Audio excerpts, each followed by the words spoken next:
Boa noite a você que nos acompanha a partir de agora. Seja muito bem-vindo, seja muito bem-vinda.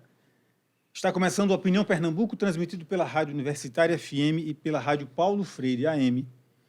E você também pode nos acompanhar pelo canal do YouTube da TV O Recife. Em 2023, o Programa Nacional de Imunização completa 50 anos. O PNI, carinhosamente chamado, é um dos maiores programas de vacinação do mundo, sendo reconhecido internacionalmente. Uma fiscalização do Tribunal de Contas do Estado para avaliar a execução do Plano Nacional de Vacinação mostrou que metade dos municípios de Pernambuco está em situação crítica ou grave em relação à execução do plano. O levantamento foi feito em 1.662 unidades de saúde de todos os 184 municípios do estado. E avaliou questões como infraestrutura das unidades básicas de saúde, gestão do programa de vacinação, cobertura vacinal. E para entender e discutir os resultados desse levantamento, a gente recebe hoje no Opinião Pernambuco Rodrigo Muta, analista de gestão do Tribunal de Contas do Estado e responsável, junto com outra equipe também que trabalhou com ele, por esse levantamento. E também Paulo Sérgio Ramos, que é médico infectologista, professor da Faculdade de Medicina da Universidade Federal de Pernambuco e já é uma fonte nossa conhecida, a quem a gente agradece a ele e a Rodrigo a presença, a disposição de vocês estarem aqui para falar de um tema que para a gente é muito importante, vacinação, é saúde pública, né? Você também que está nos acompanhando pelo YouTube, compartilhe esse vídeo porque é informação de qualidade para combater fake news. Senhores, boa noite. Eu começaria perguntando aos dois, quem se sentir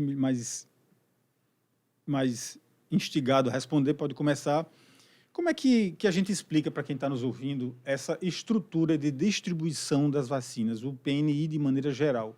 O Ministério da Saúde faz a compra, esse processo se dá e esse produto, essa vacina, percorre um caminho até chegar no meu braço, no seu braço, no braço de quem está nos ouvindo em forma de vacina. Bom, boa noite, Josmar, boa noite, Paulo. Queria dizer inicialmente que é um prazer estar aqui conversando um pouquinho sobre essa operação, né, que foi realizada pelo TCE esse ano. E respondendo a tua pergunta, Josmar, é o seguinte: o Programa Nacional de Imunização, a gestão de saúde no SUS, ela é tripartite, né? O que quer dizer isso? A saúde é uma responsabilidade tanto dos municípios quanto dos estados e da União. Então, no Programa Nacional de Imunização existe um calendário vacinal anual, né? E nesse calendário tem uma série de vacinas que são preconizadas para serem aplicadas na população. E o governo federal ele é responsável por adquirir, né, essas vacinas, faz essa aquisição centralizada, distribui essas vacinas através de uma rede de frio, né, porque a vacina ela é um produto que ela é termolábil, então ela precisa ter um controle de temperatura muito rigoroso. Controle térmico, né? Controle térmico, né? Senão ela deixa de fazer o efeito. Então, há essa compra, essa distribuição para os estados, e cada um dos estados ele faz o gerenciamento de estoque e distribui para os municípios. Então, é dos municípios a responsabilidade pela aplicação da vacina no braço, né? O município que está na ponta, ele vai receber essas vacinas, vai organizar, né, estruturar as salas de vacina que vão estar disponíveis para o cidadão, e nessas salas de vacina, quando o cidadão ele se encaminha para a unidade de saúde, ele recebe a vacina pela equipe de saúde que está lá disponível. É mais ou menos assim que funciona. Paulo Sérgio é infectologista, também deve ter a visão dele sobre esse processo, mas eu já acrescentaria o simples descontrole, digamos assim, a falta de controle térmico da vacina pode simplesmente anular o efeito dela? Todos os biológicos que precisam de uma conservação, né, em temperaturas, um delta de temperatura muito curto, ou seja, no caso das vacinas, elas precisam ser conservadas numa temperatura que varia entre 2 e 8 graus, todo o tempo, durante toda a cadeia do processo da rede de frios, como o Rodrigo estava comentando. Então, se houver uma quebra em qualquer etapa, né, lá em São Paulo, onde é armazenado em Guarulhos, né, até o transporte por aeronave, até chegar no governo do estado de Pernambuco, né, que fica ali em Casa Amarela, a central de armazenamento, e até o ponto final, que seria o posto de saúde, né, a unidade básica de saúde, se houver né, alguma quebra nessa cadeia de frios, essa vacina ela torna um produto inviável. Então, ela, se for aplicada, não vai resultar no efeito, né, de produção de imunidade, de anticorpos para aquele indivíduo. Então, é extremamente sério. Quem trabalha com vacina sabe disso, né? Inclusive, a gente fala muito na meta 5. Né? A gente persegue a meta 5. A gente quer que a temperatura não fique nem 2, nem 8. A gente quer que a temperatura fique 5 graus, que é para a gente ter o controle. Porque tem vacinas que são danificadas com temperatura um pouquinho abaixo de 2 e outras com temperatura um pouquinho acima de 8. Então, né, falando como é importante, né, esse processo desse controle da cadeia de frios. Se estabelece os 5 graus como uma média assim, para todas as vacinas, é isso? Isso. A gente persegue a chamada meta 5, né, para que a gente tenha uma segurança que todos aqueles biológicos, aqueles para infecções bacterianas, aqueles por infecções virais, eles não tenham sofrido dano na sua estrutura biológica. Rodrigo, o Tribunal de Contas ele fez um trabalho assim estupendo, porque, pelo que eu pesquisei, na minha apuração, vocês conseguiram ir aos 184 municípios do estado e fizeram um levantamento sobre vários critérios, sobre vários questionamentos, e trouxeram isso e formataram isso em dados, e é um levantamento que está aí, eu acho que ainda está sendo analisado, você vai saber explicar isso melhor para a gente, em que ponto está e para onde vai. Mas, ainda no começo dessa nossa conversa, eu te pergunto, como é que o Tribunal de Contas do Estado estruturou, elaborou e formatou esse levantamento? Perfeito, Josimar. Vou falar inicialmente um pouco o que foi que motivou esse trabalho, né? Esse trabalho, como você mesmo falou, ele não começou esse ano, ele já tem alguns anos, e a motivação do tribunal principal foi o fato de, nos últimos anos, né, a partir ali de meados de 2016, 2017, tem ocorrido no Brasil um movimento de queda nas taxas de cobertura vacinal, né, de diversas vacinas. E essa queda ela tem acontecido de forma gradual. Isso tem gerado alguns prejuízos para a sociedade brasileira, como, por exemplo, a volta de doenças que já haviam sido erradicadas. A gente teve recentemente a volta do sarampo. Né? O sarampo era uma doença que já tinha sido erradicada há alguns anos. Em 2019, agora, por conta exatamente dessa queda das coberturas vacinais, a gente teve o retorno da doença e o Ministério da Saúde ele já prevê aí que, se continuar nesse caminho, né, nessa situação de queda, o que pode acontecer é o retorno de outras doenças que já haviam sido erradicadas. Então, é uma situação bastante grave que ligou um alerta no Tribunal de Contas, né, e o órgão ele vem empreendendo esforços para tentar conscientizar a sociedade e poder público sobre a gravidade desse tema. Né? Esses esforços eles se iniciaram em 2021. Na ocasião, a gente realizou um relatório de levantamento, né, justamente para entender quais são as principais causas que têm levado a essa queda da cobertura vacinal aqui em Pernambuco. Né? Pernambuco ele acompanhou a tendência nacional de queda. Se a gente pegar, por exemplo, as vacinas que são indicadas para a faixa etária de 0 a 1 ano, que são 4 vacinas, a meta de imunização prevista é 95%, a gente está mais ou menos entre 75% e 80%. Então, é uma queda bastante relevante, né? E aí a gente fez esse relatório de levantamento de 2021 para entender melhor o que é que levou a essa queda. Principalmente porque são recém-nascidos, né? Que a gente está falando. Isso.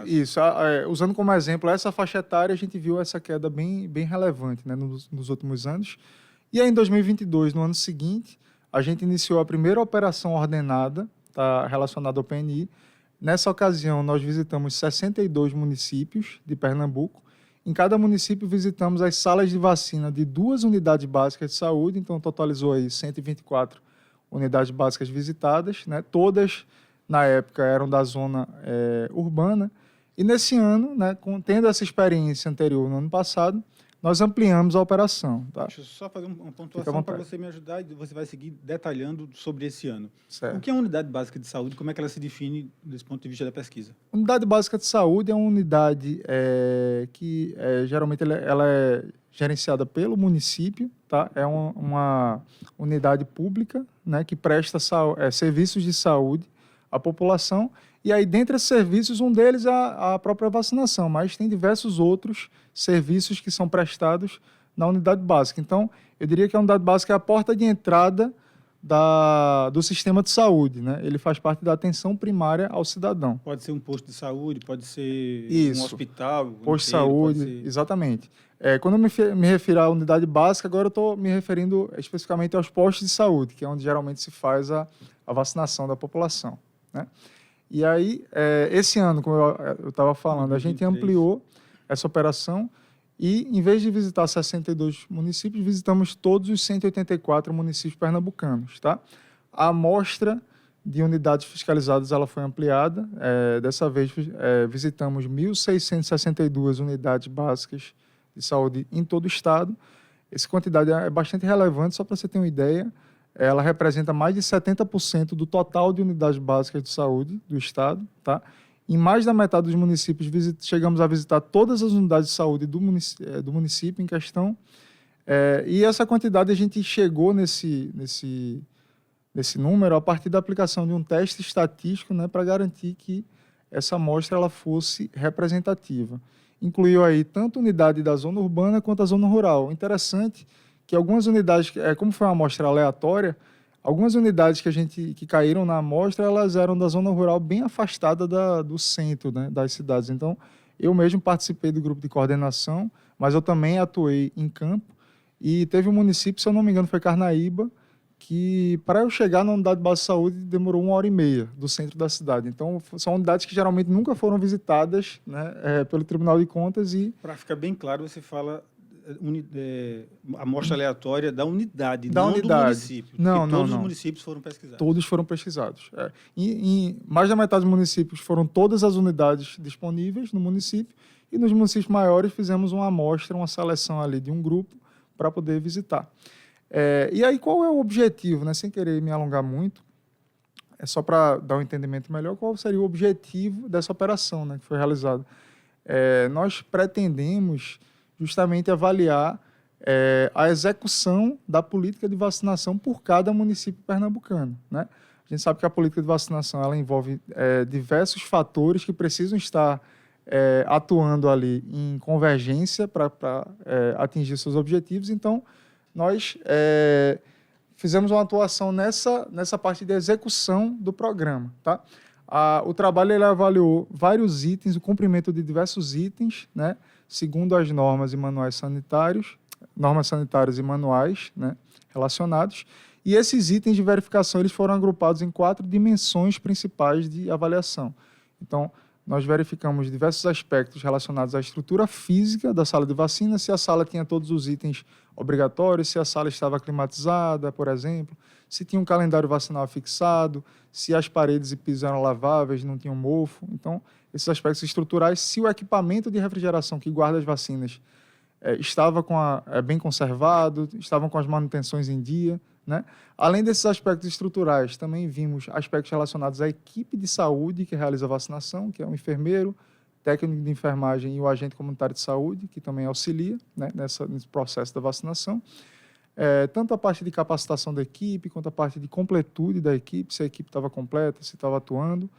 E, por fim, analisamos a dimensão relacionada ao processo de trabalho envolvido com a vacinação. Então, todos os processos de trabalho que são executados pela equipe na vacinação foram avaliados, né? Para citar um exemplo, verificamos como é que a equipe faz o monitoramento da temperatura na caixa térmica, se o monitoramento da temperatura no equipamento refrigerado está acontecendo, né? Se está tudo em ordem, como é que a equipe faz o registro dessa dose de vacina aplicada no sistema oficial do Ministério da Saúde, porque o registro das doses tem que ser lançado no sistema para depois, posteriormente, ser consolidado o resultado a nível nacional. Então, se existe algum erro nesse registro, isso pode ocasionar uma subnotificação de doses, que não é o ideal, né?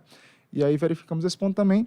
E uma parte importantíssima relacionada ao processo de trabalho, que é interessante eu contar aqui, relaciona-se não apenas à estrutura da sala de vacina, mas as ações que o município vem tomando para trazer as famílias para a unidade de saúde para vacinar seus filhos. Porque não adianta nada, a sala de vacina está bem estruturada, está nova, está tudo funcionando se parte daquelas famílias do município tem uma resistência com a vacina, né? A gente sabe que em 2020 a gente teve uma campanha anti-vacina muito forte, então isso mudou um pouco a percepção do cidadão, né, de parte das famílias com relação à vacina, à segurança da vacina, e aí é um dos objetivos do município é justamente trazer esse cidadão para a unidade. A gente ainda vai ter a possibilidade, ainda nesse programa, de detalhar Certo. todos esses pontos que você lembrou, e isso é muito bom para a gente ter noção do volume de informação, Do todo, né? da quantidade de dados que vocês captaram e como trabalhar esses dados. Mas aí eu puxaria do comecinho da sua fala para Paulo Sérgio, a importância de um trabalho como esse se dá pelo retorno de determinadas doenças. Isso para quem está na ponta do processo. Na ponta e, ao mesmo tempo, vivendo o processo no dia a dia, né? Mas na ponta porque percebe o que chega para um infectologista, o que chega para um médico de doenças e a percepção que ele tem, que é a pergunta que eu queria te fazer, é sobre a percepção desse retorno de algumas doenças, desse processo que a gente viveu recentemente de negação, de negativa, e como é que você vê a importância também de um trabalho que avalia tudo isso e que, veja, na minha humilde pensar, a minha humilde opinião, isso é um trabalho que levanta informações tanto para a rede pública como para a rede privada. Não é isso? Isso. O que é que acontece com a questão da hesitação das vacinas, né? O fato de as pessoas não quererem se vacinar é multifatorial, é multimodal, né? Mas uma parte disso é o fato de a gente não ver mais doenças que acometeram e mataram as pessoas na década de 60, 70 e até 80, como a varíola, né? A poliomielite. As pessoas jovens não veem, não conhecem, nunca ninguém falou para elas. Os novos Então, pais. os novos pais não têm essa memória. Então, isso dá uma falsa percepção de que a população ela está protegida. E essa falsa percepção faz com que as pessoas parem, né, desse movimento de ir à unidade básica de saúde tomar uma vacina. A gente há de diferenciar o que é hesitação de negacionismo. Então, hesitação é aquela pessoa, aquela família em que a criança tem medo, né, e o pai se rende à vontade da criança e não leva a criança para atualizar o cartão vacinal. Isso a gente diria que é hesitação. E a negação, né, o negacionismo, é algo muito maior, né, como foi falado daqui a pouco. Isso já remonta ao movimento anti-vacinas que começou lá pelos Estados Unidos, né, e também ganhando força pela Europa, e aos poucos começa a contaminar aqui o Brasil. E que ganhou muita força, né, foi muito forte aí no governo Bolsonaro, né, por conta de todas as fake news que foram veiculadas em relação às vacinas Covid, e que a gente está pagando um preço alto e vai pagar ainda um preço ainda muito mais alto. Já, né, como foi falado, houve a reintrodução do sarampo em 2018, antes da pandemia, e a gente começa a ver os indicadores. Eu fui olhar a tabela do DataSUS ontem para falar aqui no programa, e a gente já tinha uma certa estabilidade das vacinas até os 4 anos de idade, até mais ou menos 2018. Antes mesmo da pandemia, já em 2019, começa a haver uma queda, e de 2019, essa queda ela é vertiginosa. Então, praticamente todos os biológicos até os 4 anos de idade, e aqueles para adultos também, eles estão abaixo de 50%. E para aqueles biológicos que precisam de 2 doses, e são várias vacinas que precisam de reforços, essa segunda dose ela está com uma cobertura abaixo de 30%. Então, a gente corre um risco muito grande nos próximos anos nos depararmos com reintrodução de tétano, de sarampo, de rubéola congênita, né? Então, é uma questão que a sociedade civil, né, e as sociedades biomédicas precisam colocar em pauta todo o tempo. Rodrigo, o Tribunal de Contas fez uma classificação a partir desse levantamento, atribuindo notas de 0 a 100, de acordo com os critérios todos que vocês estabeleceram, e aí se montou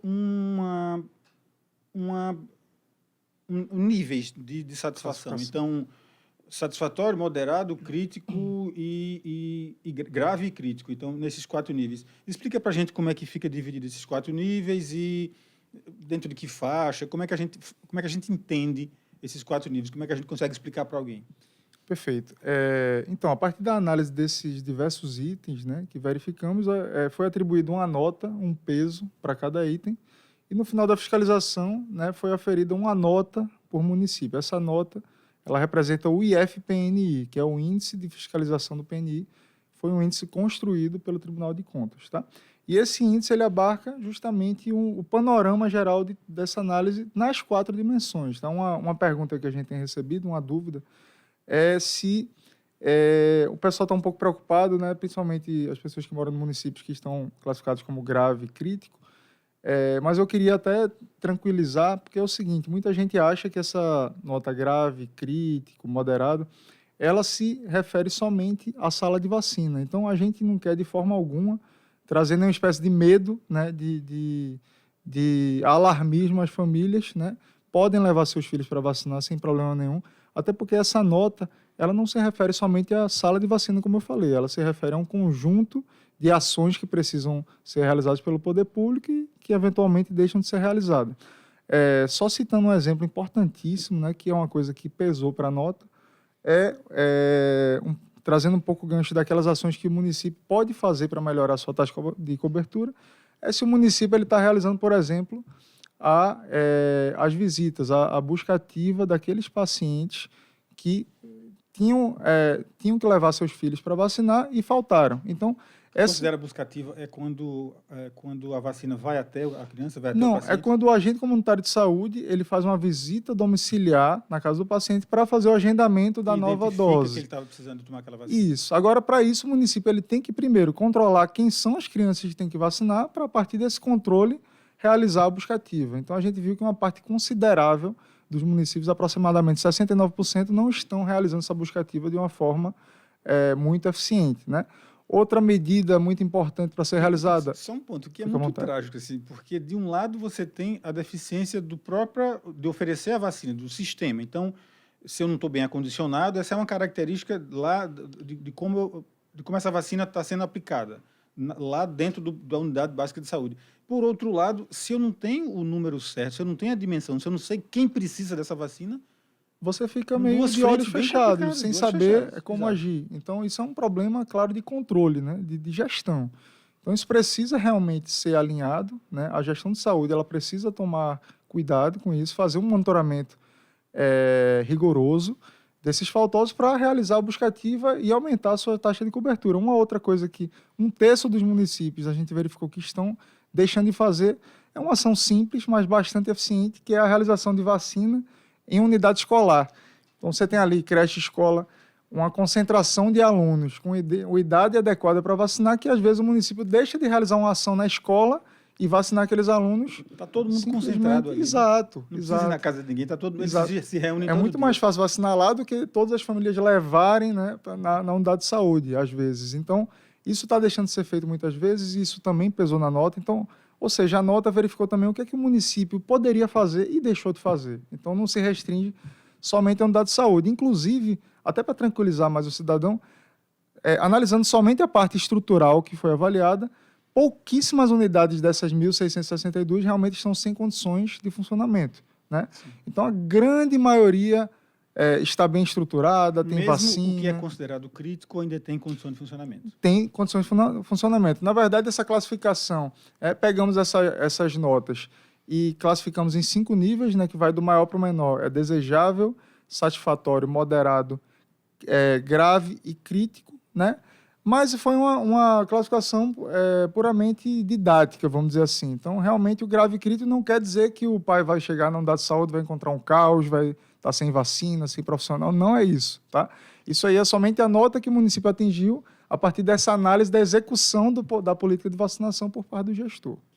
Ele está levantando muitos pontos, são muitas informações que eles captaram, mas a gente consegue explicar, você me disse se pode ou não, Paulo, se é possível explicar para quem está nos ouvindo como é que deveria funcionar a unidade básica de saúde. Então, o básico ali, o que é que pelo menos aquilo tem que ter de tal condição?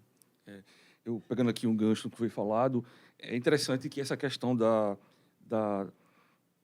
mau dimensionamento, né, da mal logística daquela sala de vacinas, a gente fica pensando que isso acontece nos municípios de outras regiões de Pernambuco que não seja a região metropolitana. Mais remotos, mas né? acontece assim, aqui. Periferia do estado. Então, eu já vi municípios da região metropolitana de Recife com um grau de organização que deveria ser melhor, com um PIB melhor, e que os indicadores de vacinação estão muito abaixo daquele da média do estado de Pernambuco. Eu vou lhe dar um número.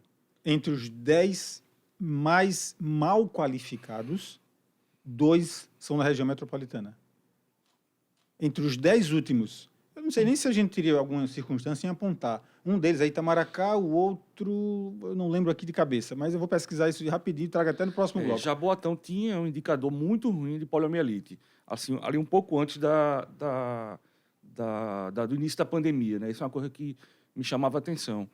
E aí, com relação, o que é que precisa ter nessa sala de vacinas, né? Então, precisa ter a infraestrutura, uma sala obedecendo às normas, né, que a Anvisa recomenda, o PNI recomenda.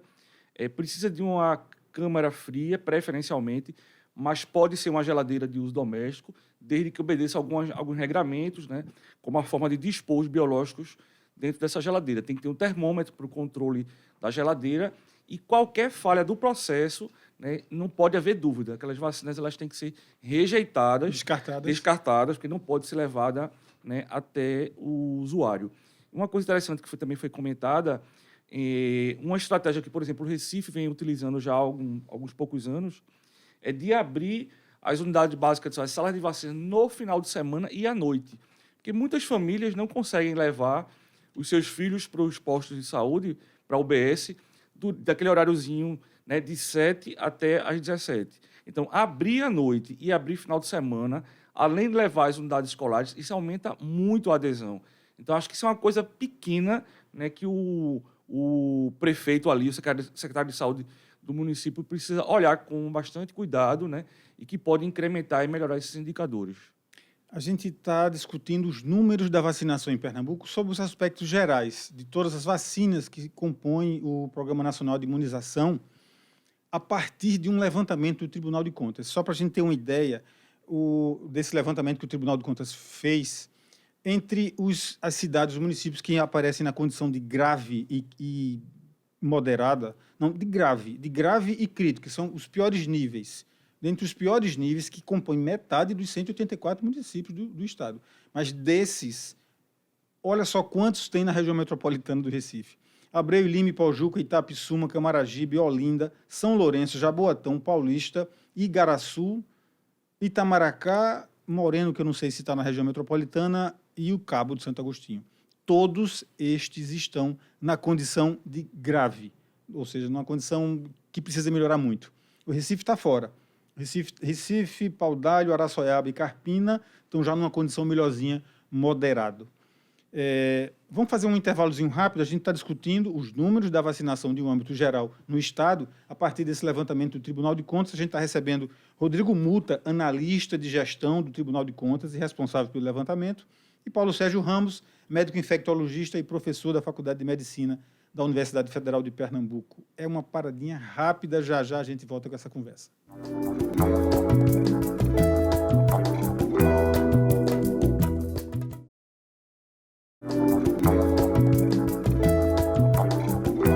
Olá, estamos de volta. Eu sou Josimar Paraíba e esse é o Opinião Pernambuco, que hoje fala dos números da vacinação em Pernambuco, os números gerais das vacinas, segundo o Programa Nacional de Imunização, a partir de um levantamento feito pelo Tribunal de Contas. A gente está recebendo Rodrigo Muta, analista de gestão do Tribunal de Contas e responsável por esse levantamento, e Paulo Sérgio Ramos, médico infectologista e professor da Faculdade de Medicina da Universidade Federal de Pernambuco.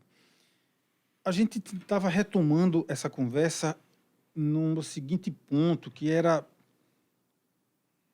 Vê só o número que eu resgatei aqui para a gente discutir, né? Em 80% das unidades de saúde, as salas não contavam com itens obrigatórios como maca, bancada, termômetro para caixa térmica e pia de lavagem. O que é que isso representa do ponto de vista sanitário? Porque, para mim, já entra até numa circunstância mais complicada do que simplesmente o procedimento da vacina.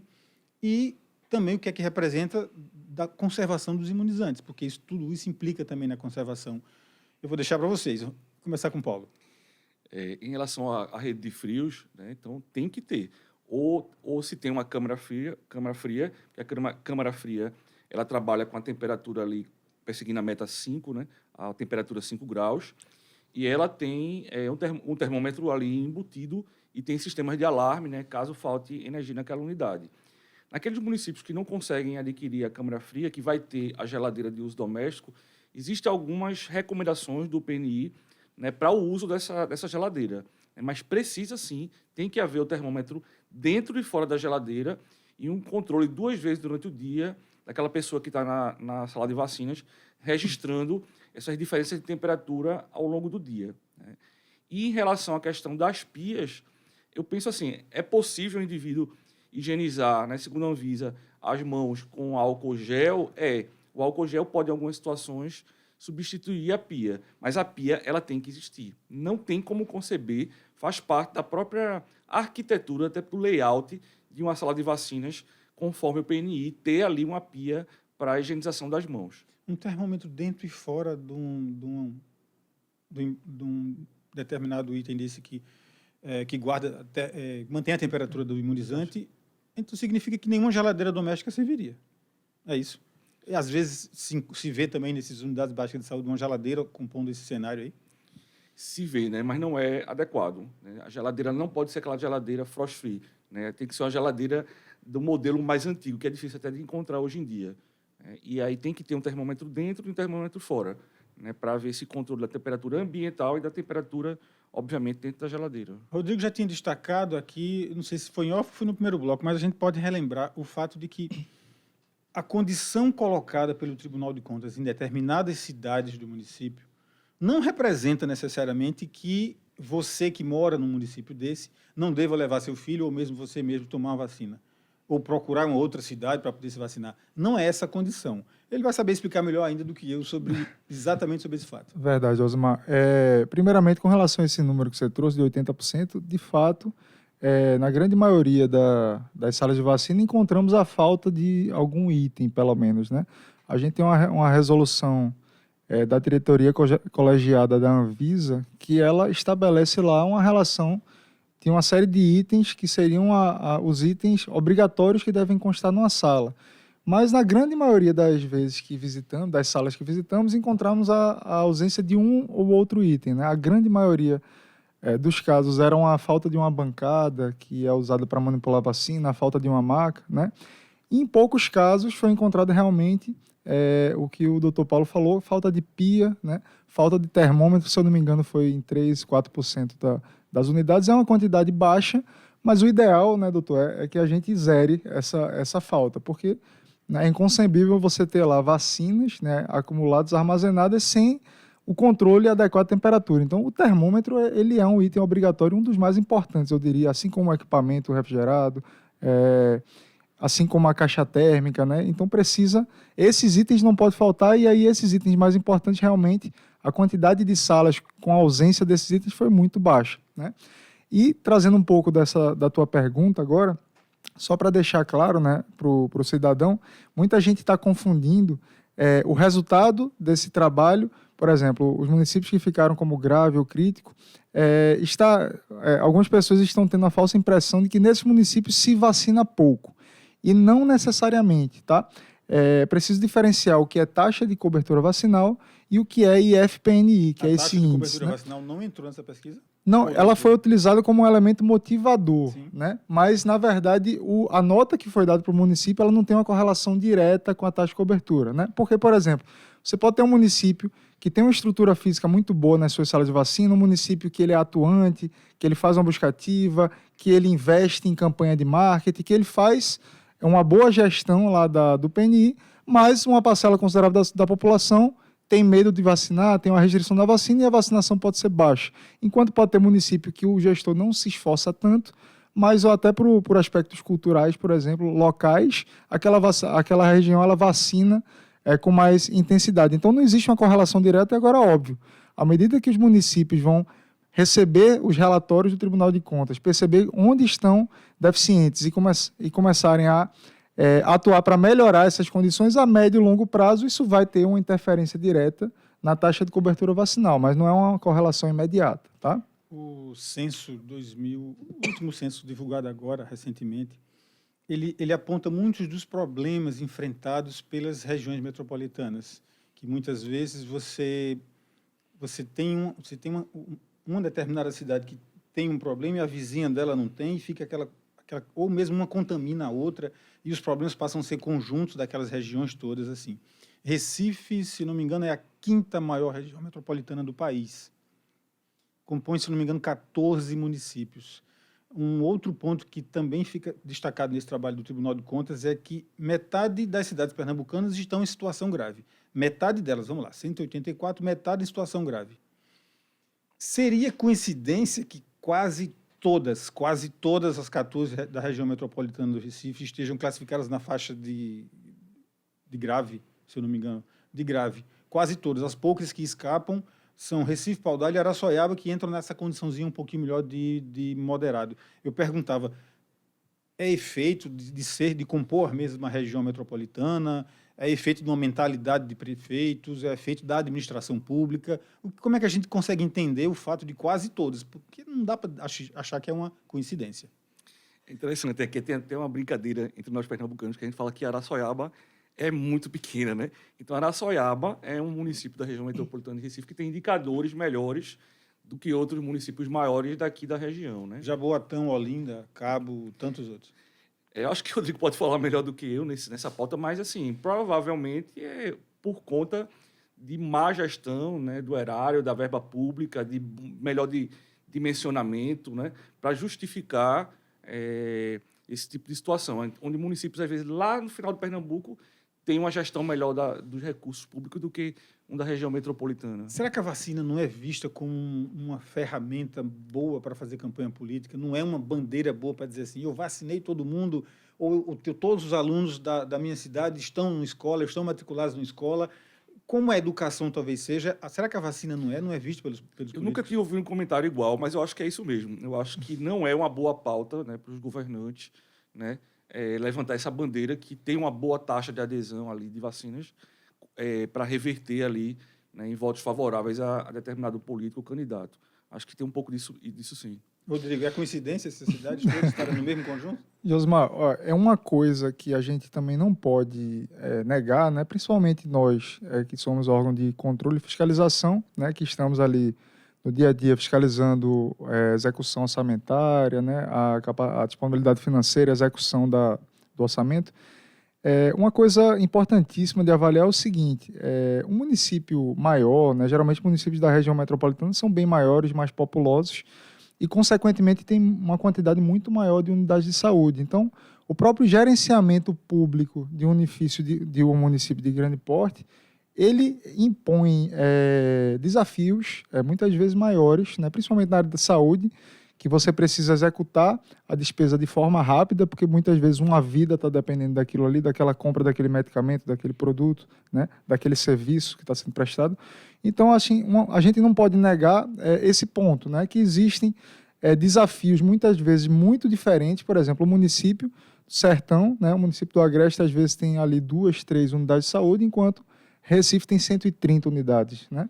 E como estamos indo em grande parte das unidades, é muito mais fácil, digamos assim, eu encontrar algum problema no município que eu estou indo em 40 unidades, 30 unidades, do que um município que eu estou indo em 3 unidades. Então, o município, às vezes, ele consegue se adequar melhor porque ele tem uma rede de serviços um pouco menor e ele consegue gerenciar menor. Então, eu acredito que esse é um dos motivos, né? Pode ser um dos motivos, mas ainda precisamos consolidar os resultados, né, para inferir outras conclusões. Para deixar bem claro, Recife não está considerado, só porque a gente juntou quase todas as cidades da região metropolitana, mas Recife está fora. Recife está numa condiçãozinha um pouquinho melhor, mesmo sendo provavelmente a cidade com o maior número de unidades básicas de saúde. Recife, se eu não me engano, ele está classificado como moderado, né, no IFPNI, quase satisfatório. Então, ele teve um bom desempenho, né, na minha opinião, o Recife. Assim, é possível explicar se as prefeituras teriam tido tempo de se preparar para essa pesquisa, sabendo que já chegou ali, vai chegar naquela, então já foi numa unidade, vai terminar indo em outra? Será que dá para eu dar um banho de loja aqui rapidinho? Olha, pelo menos os 62 que haviam sido visitados em 2022, percebemos uma melhora significativa, né? Porque eles já haviam sido visitados e aí, naturalmente, eles correram atrás, né? Grande parte deles. Mas os que não haviam sido visitados ano passado, a gente percebeu que uma parte foi meio que pega desprevenida, assim, e, na verdade, não tem maquiagem para isso, né? Ou você tem a geladeira, ou tem o produto acondicionado, ou tem aquela condição, ou não tem nada. E, assim, nós planejamos a operação para realmente dar esse efeito surpresa, que é muito interessante, né? Que não tem aviso prévio. Então, para você ter uma ideia da dimensão da operação, foram 88 servidores do tribunal aproximadamente 40 dias. Em 40 dias visitamos todas essas unidades no estado todo. Então foi uma operação bastante robusta e que, como você falou, muitas vezes não dá tempo de você, de última hora, se organizar, né? Se você está precisando resolver alguma situação. Paulo Sérgio, 13% das unidades básicas de saúde apresentavam falta de alguma vacina. Vou levantar alguns números aqui. Você vai tentar dizer, eita, isso aqui é mais importante, ou aquilo ali até podia ficar de lado. Na verdade, nada podia ficar de lado, mas vamos lá. Pentavalente, nem sei para que serve. Pentavalente, 63 unidades básicas de saúde no estado não tinham a vacina. Pneumocócica, 70 unidades. Poliomielite, 81 unidades não tinham a vacina na hora da fiscalização. Tríplice viral, 96 unidades, é o número maior. Né? Qual é o risco de uma cidade estar numa situação dessa? Assim? E qual o risco também de uma cidade que teve o controle, que trabalhou a coisa bem de maneira correta, mas que é vizinha a uma outra que não tem essa condição? Isso é um problema sério do ponto de vista da saúde. Como o Rodrigo já tinha desenhado aqui lá no início, né? Então a rede ela vem, né? As vacinas saem de São Paulo, são distribuídas para todas as unidades da federação e aí cada estado distribui para o seu município de acordo com aquela população já sabidamente calculada. Então, habitualmente, quando falta uma vacina na ponta, em qualquer município, é porque está faltando lá em cima, lá no PNI, né? É Brasília que não conseguiu comprar, não conseguiu produzir. Então, a gente teve, sim, ao longo desses últimos 5 anos, algumas faltas pontuais de alguns biológicos, como a penta, como a de pneumococo, como a de poliomielite, a tríplice viral. Isso acontece. E, às vezes, não acontece só na rede pública, não. Acontece na clínica privada de vacinas, né? A gente tem, por exemplo, a vacina Pneumo 23, que é uma vacina que é feita no Sistema Público de Saúde para os imunodeprimidos, faz 2 anos que não tem, né? O país não consegue comprar o biológico. Então, é mais ou menos assim. Eu queria que o Rodrigo pode comentar algo mais. Perfeito, Paulo. Na verdade, como eu havia falado, né, a gente também não pode, neste ponto, responsabilizar unicamente os municípios, porque, como o Paulo falou, o gerenciamento do estoque de vacinas depende de toda a cadeia de frio, né? Então, ele tem a vacina, ela passa pela União, passa pelos estados até chegar nos municípios. O que é que caberia, na minha opinião, com relação ao estoque de vacinas ao município? Por exemplo, o município ele sabe que está acabando uma vacina. Ele está avisando as demais instâncias, Secretaria Estadual, está acabando a vacina tal, a vacina B, preciso de mais, preciso de reposição. Então, esse aviso é muito importante para que não haja essa falta, né? Isso que você está falando vai cair numa outra observação que eu pesquisei também, que metade das salas de vacinação vistoriadas pelo Tribunal de Contas não tem supervisão de gestão de saúde do município. Exatamente. O quanto a administração da saúde é importante nesse processo. Esse foi um dado que até chamou muita atenção da gente, porque é uma coisa muito básica, né? A gestão de saúde ela precisa periodicamente visitar suas salas de vacina para verificar como é que está a condição do equipamento, se tem insumo, se tem vacina, se os profissionais estão realizando os procedimentos corretos. Isso é o básico, tá? Principalmente nos municípios que têm mais unidades. Então, essa supervisão periódica por parte da gestão, quase na metade dos municípios não estavam fazendo de forma consistente. Então, isso evitaria, né? A gestão seria o quê? Um secretário de saúde? O secretário de saúde, né? O coordenador do PNI, né? O pessoal, os servidores encarregados da Secretaria de Saúde, elas precisam supervisar porque uma simples supervisão periódica poderia evitar vários problemas, como falta de estoque, quebra de um equipamento que às vezes fica lá quebrado e não dá uma resolutividade, problema de falta de insumo, enfim. Então, esse foi um dado bastante alarmante, né? A campanha de conscientização chamando a população para a importância da vacina, isso também entra nesse levantamento de alguma maneira? Entrou sim, entrou. Um dos pontos foi avaliar exatamente se o município ele está empenhado em realizar campanhas em mídia para conscientizar novamente a população sobre o benefício da vacina, né? A gente verificou que um pouco mais de 15% dos municípios não vêm realizando campanhas em mídias, e aí, nesse ponto, consideramos qualquer tipo de mídia, rede social, sítio oficial da prefeitura, não somente mídia tradicional, tá? Carro de som, outdoor.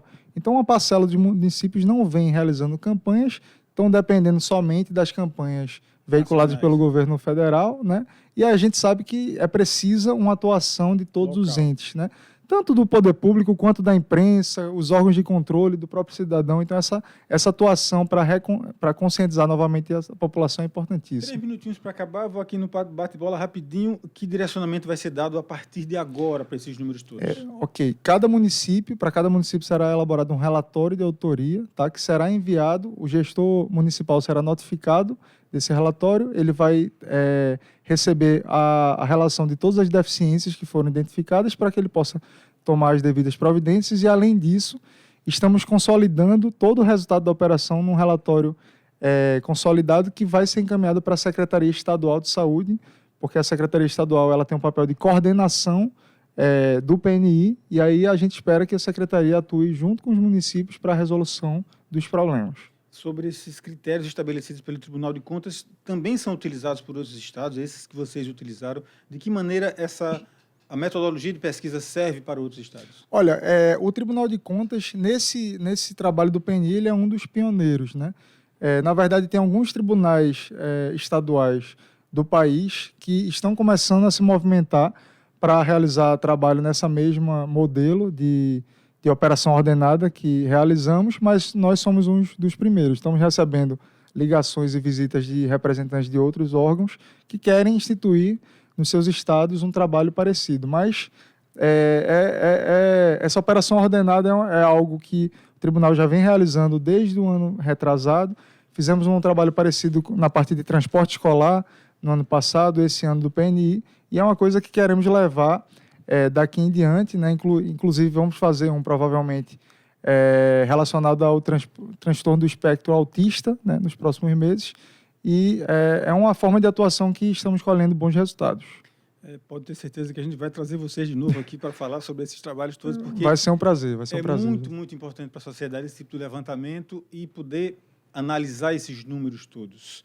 Gente, só para ter uma ideia, 60% dos municípios pernambucanos não realizaram o procedimento de busca ativa, que é isso que ele estava falando, de ir atrás de quem precisa da vacina. 67,9% apresentavam deficiência na capacitação das equipes, 53% apresentavam deficiência na supervisão das salas de vacina, 58% apresentavam ausência de enfermeiros substitutos. Isso são algumas das condições anotadas que eu pesquei aqui para trazer para a gente discutir. Também já foi dito e repetido, eu vou falar mais uma vez, que não seja um motivo para você não vacinar. Não é esse o objetivo, é exatamente o contrário disso que a gente faz esse tipo de programa, para esclarecer a população da necessidade. Mas também para esclarecer, se chegar aos ouvidos dos administradores, que os piores resultados dos 184 municípios pernambucanos são de Santa Cruz, não é Santa Cruz de Capibaribe, é Santa Cruz do Lá, no Alto Sertão, perto de Oricuri, Lagoa dos Gatos, Cupira, São Vicente Ferre, Brejinho, Lagoa do Ouro, Poção, Solidão, Carpina e Bom Conselho. Esses são os 10 melhores. Se eu disse errado, me corrijam. Os 10 mais bem pontuados pelo Tribunal de Contas. Olha só. Vale a pena destacar, né? Também vale a pena destacar os que estão precisando muito sair do buraco. Os 10 piores. Nazaré da Mata, Buíque, Toritama, Orocó, Chechel, Sairé, Canhotinho, a Ilha de Itamaracá, Moreno e Chã de Alegria. Essa é a realidade. Amigos, só agradecimento a vocês pelo tempo que vocês cederam aqui para a gente, para trazer essas informações. É de fundamental importância, tanto o trabalho do Tribunal de Contas como o conhecimento de um infectologista que traz a experiência dele para analisar esses números.